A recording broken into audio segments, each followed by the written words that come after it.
आज आपल्या उपराजधानी नागपूरमध्ये हा कार्यक्रम होतोय।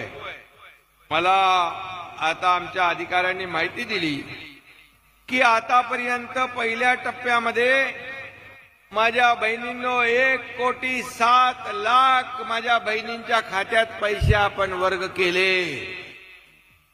3,225 कोटी रुपये पहिल्या टप्प्यात। दुसऱ्या टप्प्यात लाभार्थी 52 लाख लाभार्थी आणि 1,562 कोटी रुपये आज या ठिकाणी आपण वितरित केलेले आहेत।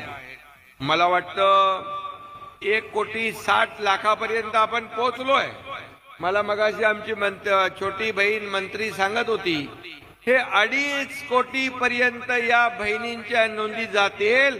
मी माझ्या छोट्या बहिणीला अदितीला सांगितलं तू काळजी करू नको, आम्ही तिघ भाऊ मजबूत आहोत, 3 कोटी पर्यंत गेलं तरी चालेल, काही हरकत नाही।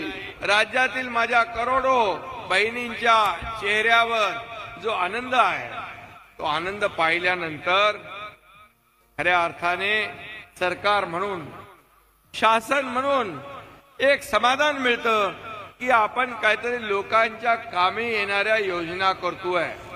टप्पा 2 आपण पुढे जातोय, टप्पा 3 येईल आणि हेही सांगतो की तुम्ही विरोधक किती काही म्हटले तरी सुद्धा ही योजना हे आपलं तुमचं सरकार कदापि बंद होऊ देणार नाही, बंद होणार नाही, नाही, नाही।